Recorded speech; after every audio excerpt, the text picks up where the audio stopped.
कलशारोहण सोहळ्यानिमित्त 108 कुंडी विष्णुयाग यज्ञ व अखंड हरिनाम सप्ताह तथा श्रीमद भागवत कथा ज्ञानयज्ञ सोहळा श्री क्षेत्र उमरज धाकटे पंढरपूर तालुका कंधार जिल्हा नांदेड येथे संपन्न।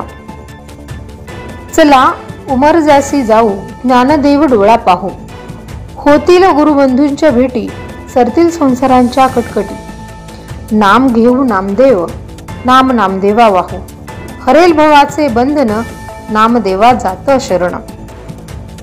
श्री क्षेत्र उमरज येथील संस्थांचे आद्य संस्थापक श्री संत सद्गुरू नामदेव महाराज व श्री विठ्ठल रुक्मिणी मंदिर कलशारोहण सोहळ्यानिमित्त अखंड हरिनाम सप्ताह तथा श्रीमद भागवत कथेचे आयोजन दिनांक 27 फेब्रुवारी ते 6 मार्च रोजी काल्याचे कीर्तन श्री संत महंत एकनाथ नामदेव महाराज मठाधिपती श्री संत नामदेव महाराज संस्थान उमरज धाकटे पंढरपूर यांच्या अमृतवाणीने कीर्तनाची सांगता करण्यात आली। या कलशारोहण व श्रीमद भागवत कथा ज्ञानयज्ञ सोहळ्यासाठी आंतरराष्ट्रीय कथा प्रवक्ते परमपूज्य श्री देवकी नंदनजी ठाकूर महाराज यांच्या मधुर वाणीने ज्ञानयज्ञ सोहळा व कलशारोहण कार्यक्रम करण्यात आला। अखंड हरिनाम सप्ताह निमित्त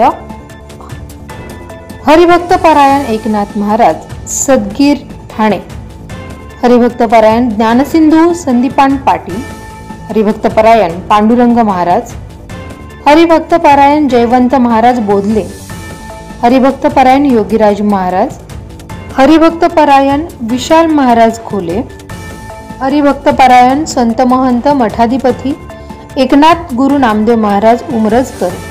या कीर्तन सोहळ्याला लाखो भक्तांचा जनसमुदाय उमरज धाकटे पंढरपूर येथे उसळला होता।